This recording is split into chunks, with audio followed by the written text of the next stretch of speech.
चलो, कोई किसी का आंसर नहीं है तो आज का जो लैब है, मैं मतलब लैब नेम जो है, experiment name, sorry lab name नहीं, एक्सपेरिमेंट नेम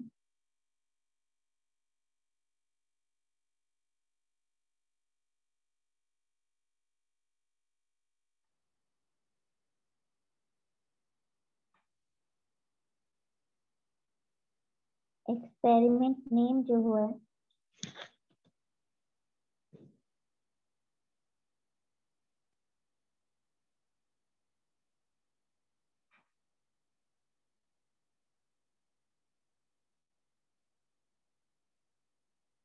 कंप्रेसिव से शुरू कर रहे हैं, compressive strength of concrete, then इसके बाद स्प्लिट पे जाएंगे, देन फ्लेक्सुरल, फिर उसके बाद rebound hammer, then pull out, then UPV test. ठीक है, तो आज हम लोग इसका पहला टेस्ट देख रहे हैं, कंप्रेसिव स्ट्रेंथ।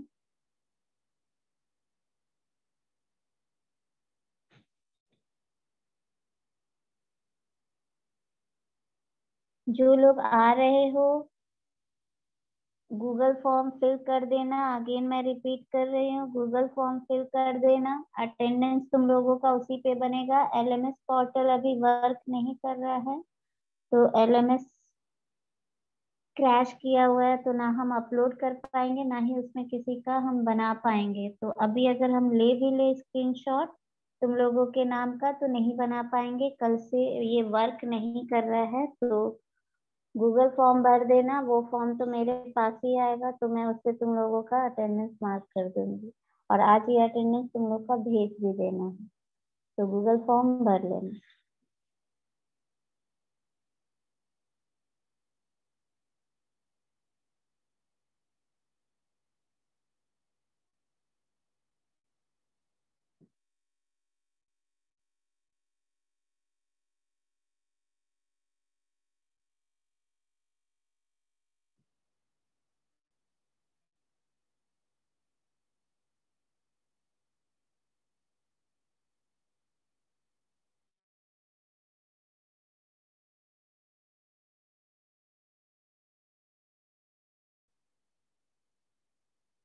कंप्रेसिव स्ट्रेंथ जो हम डिटरमाइन करते हैं, वो उसका थ्योरी क्या होगा, या कौन सा हम कोड का यूज करते हैं? किसी को कोई आइडिया है कि हम लोग कौन सा कोड यूज करते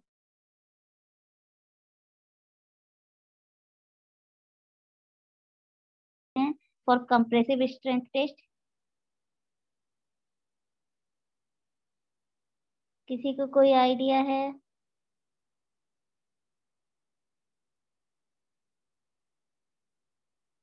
चलो, किसी को कुछ नहीं बोलना है? नो मैम, कोई आइडिया नहीं। कोई आइडिया नहीं, ठीक है। तो सबसे पहले मैं ये बता दूं कि आईएस कोड, ये जो मेरा टेस्ट होगा वो फॉलो करेगा आईएस कोड 5161959। कंक्रीट का, हार्ड एंड कंक्रीट के प्रॉपर्टीज के लिए दिस कोड को हम लोग यूज करते हैं।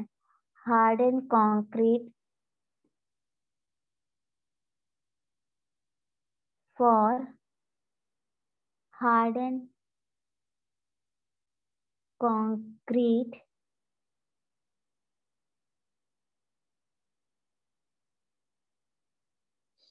स्ट्रेंथ के लिए हम लोग इसका यूज करते हैं। ठीक है, अब आता है कि ये जो हम लोग कंक्रीट में देखते हैं, तो हार्ड एंड प्रॉपर्टीज अगर कंक्रीट का हम निकालने जाए तो हम या तो कंप्रेसिव देखेंगे और आइदर दूसरा टेंसाइल देखेंगे। तो टेंसाइल जो देखेंगे तो वो हम डायरेक्ट टेंसाइल हम कभी देख नहीं सकते हैं, तो हम लोग इस टेंसाइल को हम लोग तब देखेंगे स्प्लिट में और दूसरा फ्लेक्सुरल में। ठीक है, ऐसे ही देखते हैं। पहला कंप्रेसिव हम लोग डायरेक्ट कंप्रेसिव निकाल सकते हैं, पर जब मेरा टेंसाइल की बात आती है कंक्रीट के टेंसाइल को निकालने के लिए, तो हम डायरेक्ट टेंसाइल टेस्ट नहीं कर सकते। जैसे डायरेक्ट कंप्रेशन टेस्ट कर सकते हैं, वैसे डायरेक्ट टेंसाइल का हम नहीं कर सकते हैं। तो इसलिए टेंसाइल को हम लोग दो अलग अलग टेस्ट में निकालते हैं, एक स्प्लिट टेंसाइल टेस्ट और एक है मेरा फ्लेक्सुरल टेस्ट। सॉरी, ये बी होगा,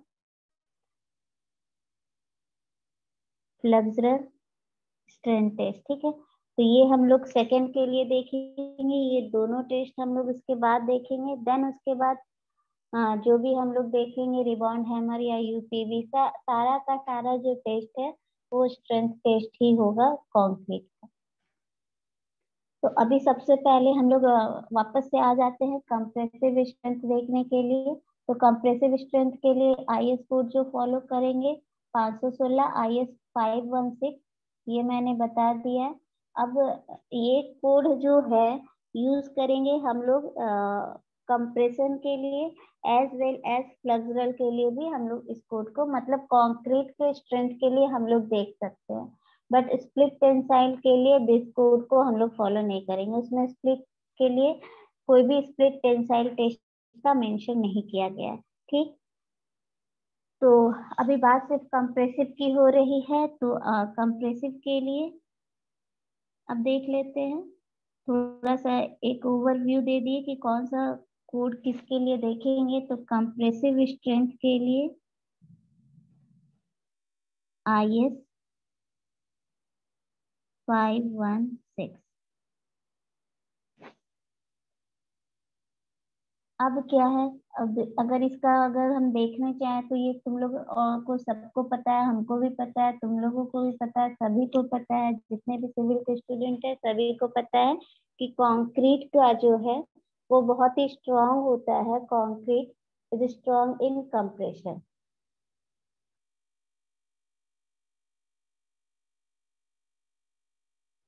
ठीक है, और कंक्रीट का प्रॉपर्टीज इम्प्रूव होता है जैसे जैसे मेरा उसका कंक्रीट का कंप्रेसिव स्ट्रेंथ बढ़ते जाता है। ठीक है, तो कंक्रीट का कंप्रेसिव स्ट्रेंथ टेस्ट या उसका एक रिलेशनशिप कंक्रीट के अदर प्रॉपर्टीज के साथ डायरेक्टली रिलेटेड है।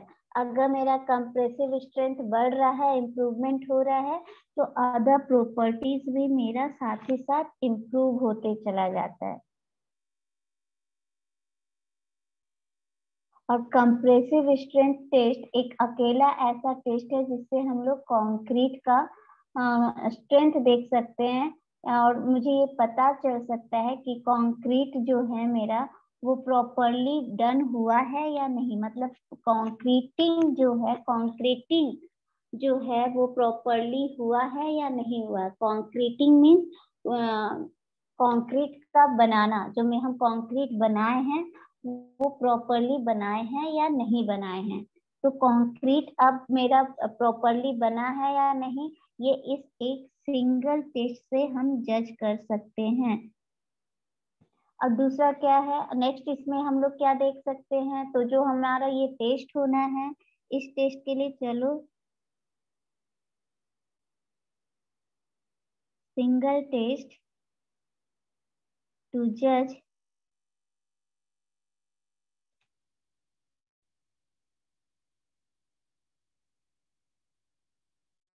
whether, sorry,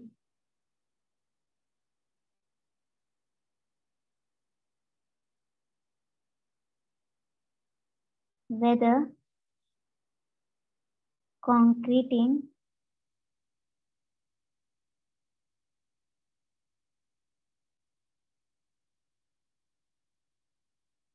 has been done properly or not। ठीक है। दूसरा ये है कि जो इंडियन स्टैंडर्ड कोड जो है IS 516 के अकॉर्डिंग हम लोग जो इसके लिए मोल्ड्स यूज करते हैं, क्यूबिकल मोल्ड्स,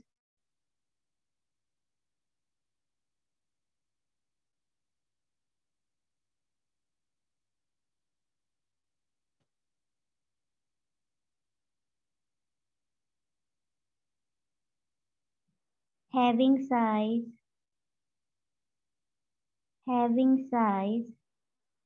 साइज तुम लोगों को पता है 150 मैम। 150 into 150 into 150 mm।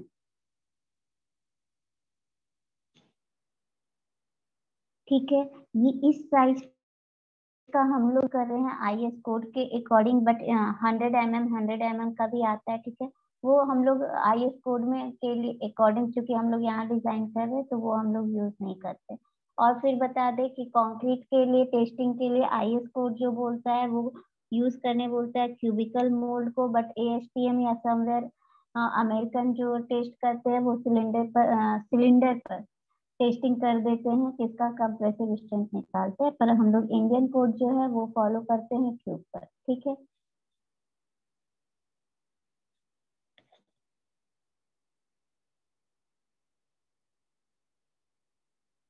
अब क्या है, कैसे बनता है, किस तरह से हम लोग इसको लेते हैं, ये अब वन बाय वन हम देखना शुरू करेंगे। फिर उसके बाद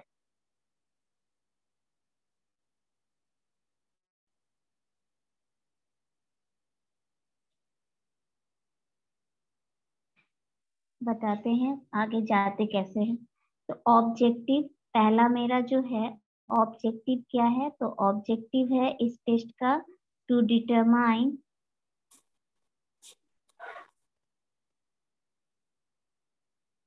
the cube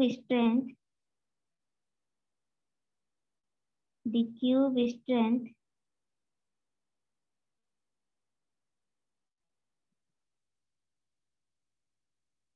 of concrete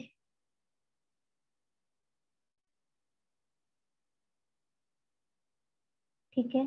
अब इसके लिए जो हम लोग कोड का रेफरेंस लेंगे, तो रेफरेंस कोड कौन कौन सा होगा, रेफरेंस कोड जो होगा, रेफरेंस कोड जो होगा, एक तो हम ऑलरेडी बता चुके हैं कि IS 5161959।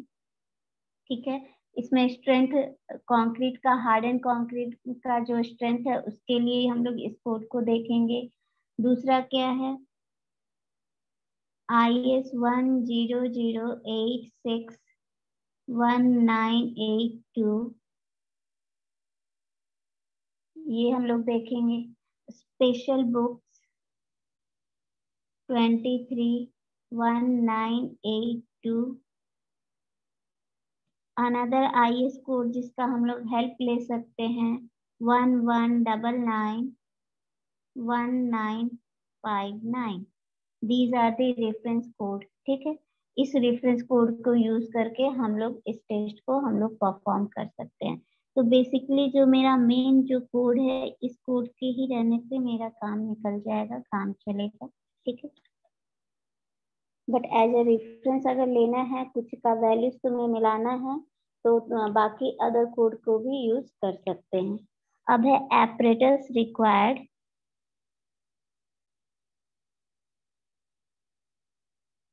apparatus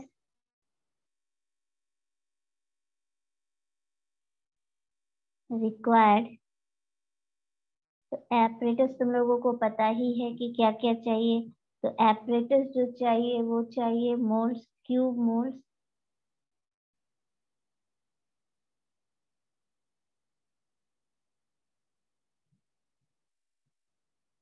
ठीक है। Tamping rod,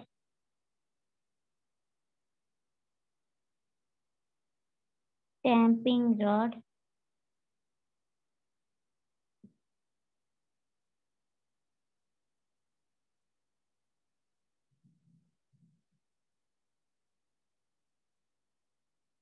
weighing machine,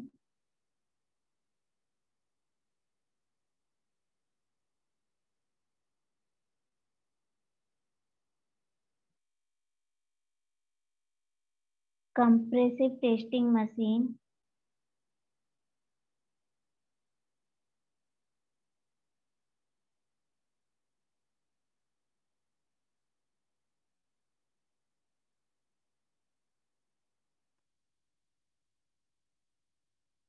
vibrator,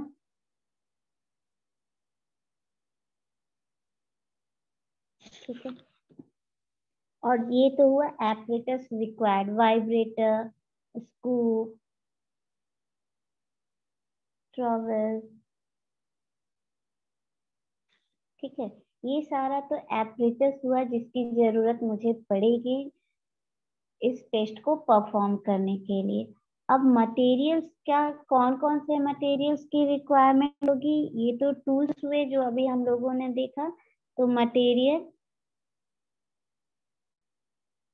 material जो रिक्वायर्ड है, सिंपली मेरा cement.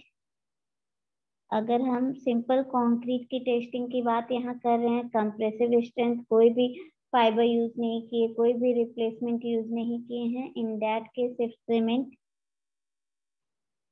Sand, coarse aggregate and water. Special type of concrete का हम लोग नहीं देख रहे हैं, सिर्फ देख रहे हैं कंक्रीट के बारे में। स्पेशल टाइप ऑफ कंक्रीट नहीं है, इसलिए ना ही हम इसमें किसी प्लास्टिसाइजर का यूज कर रहे हैं, कोई एडमिक्सचर यूज नहीं कर रहे हैं, किसी तरह का हाई परफॉर्मेंस कंक्रीट हम नहीं देख रहे हैं। हम लोग सिर्फ यहाँ पर प्लेन कंक्रीट बना रहे हैं, ठीक है। तो इस प्लेन कंक्रीट का हम टेस्टिंग कर रहे हैं। अगर हम फाइबर रेनफोर्स्ड कंक्रीट यूज कर रहे हैं तो फाइबर प्लस मेरा यहाँ पर स्टील भी ऐड हो जाएगा, ठीक है। तो जो जो जैसा यूज करेंगे, अगर हम लोग ऐसा यूज कर रहे हैं जिसको बोलते हैं सेल्फ कॉम्पैक्टिंग, तो उसमें हम लोग सिलिका फिल्म ये सब का यूज करेंगे तो वो भी ऐड हो जाएगा, cement, sand, coarse aggregate, water, silica fume या रेनफोर्स्ड बार्स। और फिर अगर हम उसमें फाइबर यूज कर रहे हैं तो ग्लास फाइबर यूज कर रहे हैं तो glass fibre, metallic fibre use कर रहे हैं मेटेलिक फाइबर, ठीक है। तो जैसा हम यूज करेंगे उसके अकॉर्डिंग। यहाँ सिंपल कंक्रीट की बात हो रही है, प्लेन सीमेंट कंक्रीट की, तो यहाँ सिर्फ प्लेन सीमेंट कंक्रीट का कर रहे हैं। And next one is grease. तो ये हुआ मेरा मटेरियल रिक्वायर्ड। अब हम लोगों को तो ये तो पता है कि जब हम लोग कंक्रीट का टेस्टिंग करते हैं, कंक्रीट का क्यूब बनाते हैं, तो कैसे बनाते हैं। तो मेरा जो क्यूब है, उन सारे क्यूब को पहले हम अच्छे से साफ कर लेते हैं, उसमें ग्रीस करके रख लेते हैं। उससे पहले हम लोग को किस ग्रेड ऑफ कंक्रीट पर हम मुझे कंक्रीट बनाना है, ग्रेड ऑफ कंक्रीट मुझे पता है, तो उसके अकॉर्डिंग हम प्रपोर्शन ले लेते हैं, प्रपोर्शन ऑफ मटेरियल चूज कर लेते हैं।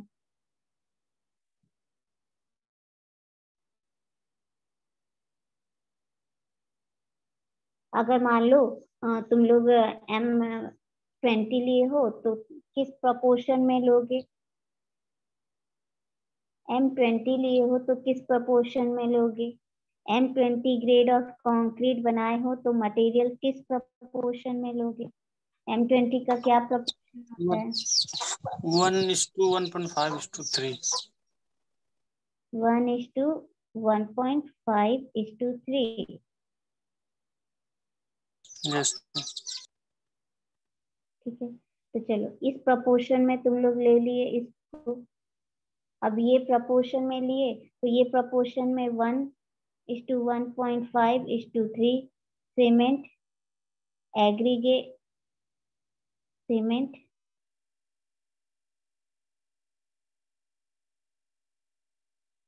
ये हो गया मेरा फाइन एग्रीगेट, फाइन एग्रीगेट, और ये हो गया कोर्स एग्रीगेट।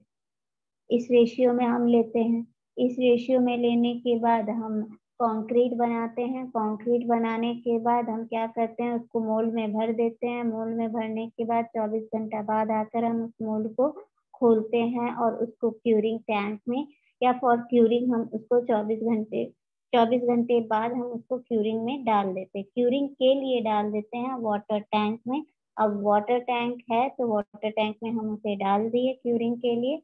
अब क्या हुआ कि अब उस क्यूब को मुझे 3 दिन पे, 7 दिन पे, 28 दिन पे, बीच में अगर चाहो तो 14 दिन, तो 7 दिन, 3 दिन, 7 दिन, 14, 28 डेज के लिए हम इसे क्योर करते हैं। अब 3 दिन बाद हम 3 स्पेसिमेन निकालेंगे। स्पेसिमेन निकाल कर उसकी टेस्टिंग। इस तरह से हम लोग हर एक स्पेसिमेन का 3 days, 7 days, 14 days and after 28 days बाद हम इसका स्ट्रेंथ का टेस्ट करते हैं। ठीक है, स्ट्रेंथ टेस्ट करने के बाद जिस जिस वक्त मेरा ये फेल होता है, ठीक है, जब मेरा ये स्पेसिमेन ड्यूरिंग टेस्टिंग ये फेल होता है। अब failure of the specimen, theory बता रहे हैं इसका, ये याद रखना। Failure of specimen, failure of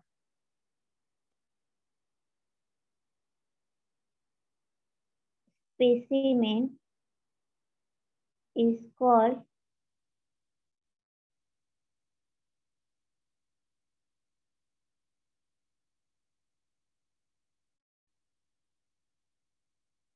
hourglass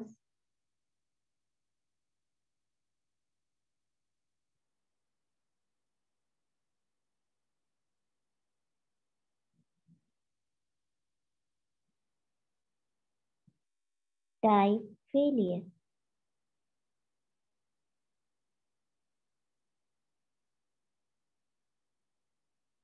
अब ये क्यों होता है, तो इस तरह का जो फेलियर स्पेसिमेन में होगा, इस तरह का फेलियर, चाहे वो 3 डेज का उसका एज हो या 7 डेज का एज हो या उसका 28 डेज का एज हो या 14 डेज का एज हो, ये इसलिए होता है कि due to lateral strain provide किया जाता है by the plates to the cube. क्योंकि तुम लोग देखे हो, तुम लोग तो कंप्रेशन टेस्टिंग मशीन देखे हो, इस तरह से उसका प्लेट्स रहता है और नीचे यहाँ पर मेरा एक प्लेट रहता है जिसपे हम क्यूब को प्लेस्ड करते हैं। तो इस प्लेट्स के थ्रू क्यूब पर एक लैटरल स्ट्रेन प्रोवाइड किया जाता है जिसके कारण स्पेसिमेन मेरा फेल कर रहा है। दोनों तरफ से इसे दबाया जाता है, तो एक लैटरल रिस्ट्रेन प्रोवाइड करने के कारण ये क्यूब मेरा फेल होता है। ठीक है,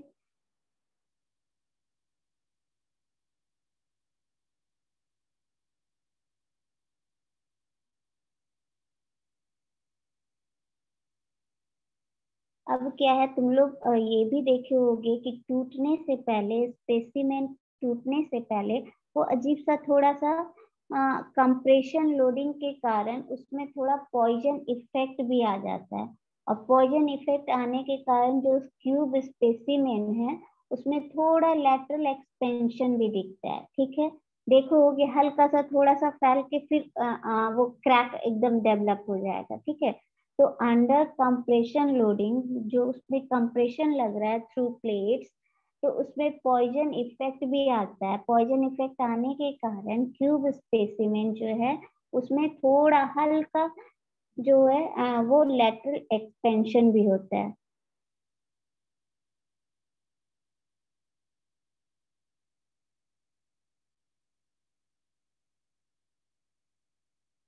ठीक है,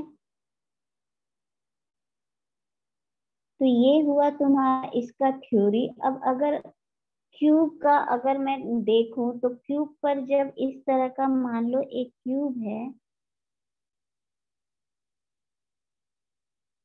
ये क्यूब है मेरा, जो हम एक कंक्रीट का क्यूब बनाए हैं।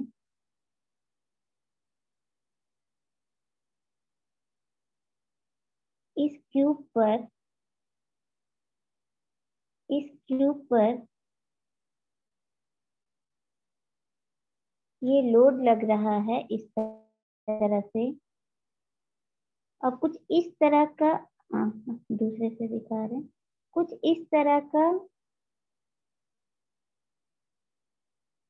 क्रैक्स टाइप का आना शुरू होता है धीरे धीरे, ठीक है। फिर वो क्या होगा,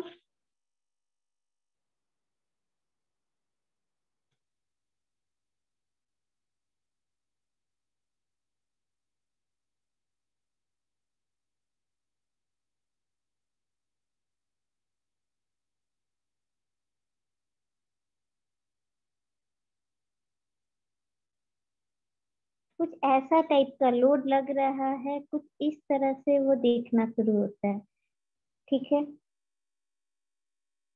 और फिर फाइनली ये जब ब्रेक हो जाता है, टूट जाता है, तो कुछ उसका टुकड़ा कुछ इस तरह से हम लोग देखते हैं, ठीक है। तो ड्यू टू ये फेलियर पैटर्न है, मेरा जो कंक्रीट का क्यूब है, हम उस पे जब लोड लगा रहे हैं तो कुछ इस पैटर्न में उसका डिसइंटीग्रेट होगा।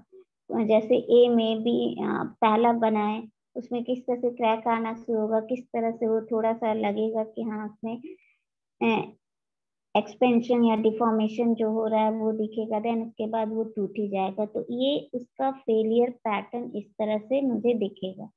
ये हो गया इसका थ्योरी कि इस तरह से मेरा होता है। प्रोसीजर क्या है, तो प्रोसीजर इसका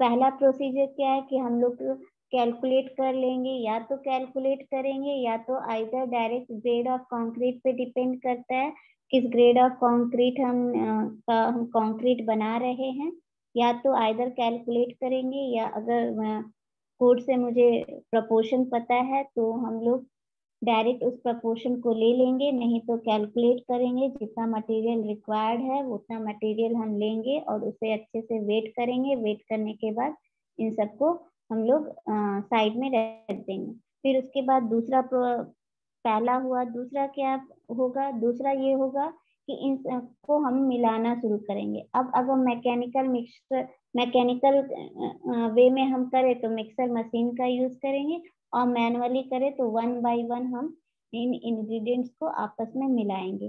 तो मिक्स देम थॉरोली इन मैकेनिकल मिक्सर जब तक उसका एक यूनिफॉर्म कलर ना आ जाए कंक्रीट का, ठीक है। दूसरा स्टेज हुआ मिक्सिंग। अब ये आइदर तुम मैनुअली करो या तुम मैकेनिकल वे में करो। तब तक हम लोग इसको मिलाएंगे जब इसका कंक्रीट का एक यूनिफॉर्म कलर ना आ जाए, ठीक है। फिर हम लोग क्या करेंगे, हम कंक्रीट का क्यूब मोल्ड्स लेंगे जो ऑलरेडी मेरे पास है, उसमें अच्छे से ग्रीसिंग कर लेंगे, greasing of mould.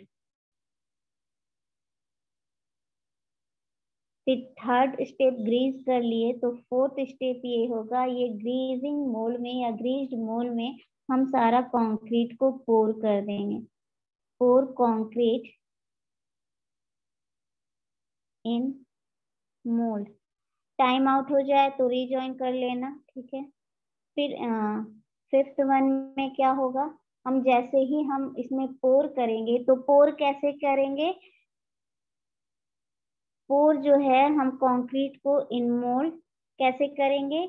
In layers, in layers, in 3 layers में पोर करेंगे, ठीक है। एंड ईच लेयर के बाद जब भी हम एक लेयर हम दें, और उसके बाद हम कम से कम उसमें 25 ब्लोज दे ही, 25 to 35 के बीच हम ब्लोज देते हैं, ठीक है। तो मान लो हम इतना ब्लोज हम दिए, ब्लोज हर बार देंगे ड्यू टू कॉम्पैक्शन। किससे? टैंपिंग रॉड से। टैंपिंग रॉड से हम 30 to 35 ऐसे हम लोग ब्लोज देंगे ही देंगे। ब्लोज देंगे तो वो मेरा कॉम्पैक्शन होगा। देन उसके बाद नेक्स्ट लेयर फिर देंगे। लेयर मतलब 75 mm का अप्रोक्स उसका थिकनेस होगा। ऊपर नीचे हो सकता है, क्योंकि ये लेयर जो हम लोग डालते हैं वो अपने अंदाजे से डालते हैं, ठीक है। तो कोई हार्ड एंड फास्ट नहीं है कि वो 75 का 75 mm होना ही चाहिए। ये हम अपने अंदाज से डाल देते हैं। देन ईच लेयर के बाद हम उसके बाद उसको हम लोग टैंपिंग रॉड से ब्लोज करते हैं, ठीक है। टैंपिंग रॉड से हम लोग उसको टैंप करते हैं, टैंप करते हैं।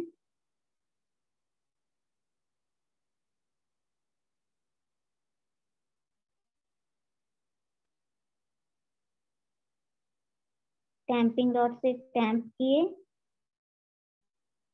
ठीक है। टैंप किए और उसके बाद क्या हुआ? ये टैंपिंग से क्या हुआ कि मेरा जो कंक्रीट बन रहा है वो मेरा थोड़ा कॉम्पैक्ट हो गया, ठीक है। अब इस तरह से करके हम तीनों लेयर करेंगे और देन कॉम्पैक्ट करेंगे। कॉम्पैक्ट करने के बाद जब तीसरा लेयर भी हो गया और कॉम्पैक्ट कर दिए, तो ऊपर जो मेरा बचा हुआ है, और क्यूब मोल्ड से ऊपर भी मेरा है, तो मेरा क्यूब मोल्ड तक हम उससे एक्स्ट्रा जो कंक्रीट है उसे ट्रिम करके निकाल देंगे और अपर सरफेस को स्मूथ कर देंगे, ठीक है। Trim extra concrete,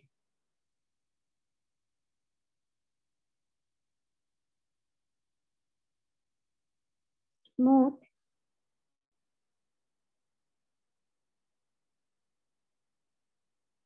the upper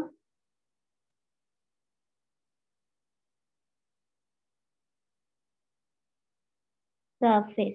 upper surface को स्मूथ फिनिश देन देने के लिए हम लोग ट्राई करेंगे किससे? तो थ्रू ट्रॉवल हम लोग क्या करेंगे, अपर जो मेरा है ट्रिम करने के बाद उस फेस को हम लोग स्मूथ करेंगे। स्मूथ कर देने के बाद क्या करेंगे, हम लोग तुरंत इसको क्या करेंगे, वाइब्रेटर में ले जाएंगे। वाइब्रेटर में ले जाएंगे और वाइब्रेटर को हम लोग ऑन कर देंगे। वाइब्रेटर में रखने के बाद हम वाइब्रेटर में 2 से 3 मिनट वो चलेगा। अगर वाइब्रेटर है तो रख दिए और वाइब्रेटर में रखे, उसके बाद जितना भी इसमें एक्स्ट्रा वॉइड होगा वो निकल जाएगा। और मेरा जो कंक्रीट इस ट्यूब फिल में मोल्ड में है, तुम लोग देखोगे अगर बहुत अच्छा से कॉम्पैक्ट नहीं किए हो तो वो थोड़ा स्पेस खाली हो जाएगा, ठीक है। तो उसको अगेन हम लोग निकाल के अच्छे से फिल करके स्मूथ अपर सरफेस कर देंगे। और बहुत अच्छे से कॉम्पैक्ट अगर किए होगे तो वाइब्रेटर जब ऑन होगा तो उससे बबल्स बाहर निकलेंगे, ठीक है। एयर बबल्स जो होंगे वो बाहर निकल जाएंगे, जो वॉइड्स है वो हट जाएगा, ठीक है। अब ये हट जाने के बाद हम लोग इसको निकालेंगे और निकाल के हम लोग इसको छोड़ देंगे। छोड़ देंगे इन द सेंस कि हम लोग एक जूट का बोरा लेंगे और उस बोरा को गीला करके इसको ढक कर छोड़ देंगे। जिस जितना टाइम हम लोग इस अभी लग गया है, जिस टाइम पर हम लोग इसको ढके हैं, छोड़े हैं, उस टाइम देख लेंगे और उसके 24 आवर बाद हम दूसरे दिन आकर हर एक स्पेसिमेन को मोल्ड से रिमूव करेंगे। Remove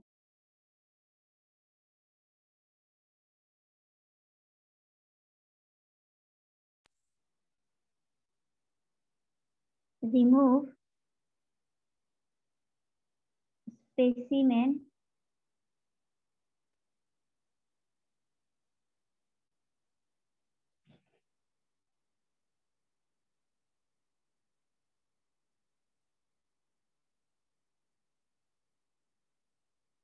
from the mold. ठीक है, अब वो जब हम स्पेसिमेन को अलग कर लिए तो सारे स्पेसिमेन को हम उठाएंगे, लेकर हम वाटर टैंक में हम डाल देंगे। वाटर टैंक या क्यूरिंग टैंक में हम स्पेसिमेन को डाल देंगे। प्लेस्ड स्पेसिमेन इन क्यूरिंग टैंक। ठीक है, इन क्यूरिंग टैंक हम उसको